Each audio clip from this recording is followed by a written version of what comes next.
Une nouvelle plainte a été déposée contre le Français Jacques Boutier à Tanger au Maroc.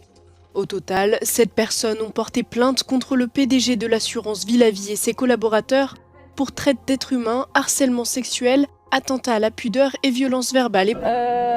المسؤوله ديريكت ديالي اللي فوق مني وهي واحد المسؤول ومدير عام دونك اقترحوا عليا هذه العلاقه الجنسيه معهم بجوج.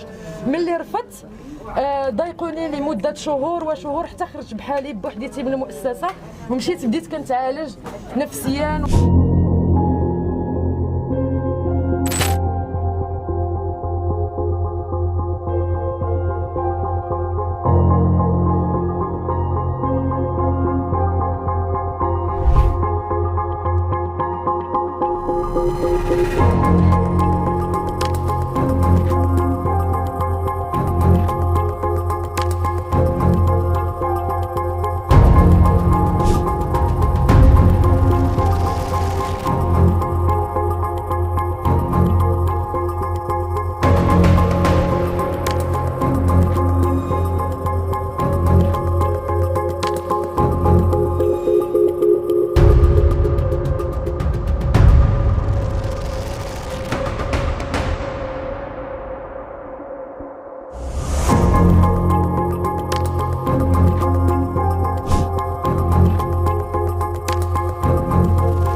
قضية جاك بوتيي لن تقف فقط في حدود تقديم شكايات في مواجهته هو شخصيا أو كذلك من شاركوه في تلك الأفعال، بل كل من حاول طمس القضية أو معالمها أو لم يتفاعل معها إبان تقديم المشتكيات شكايته منذ سنوات.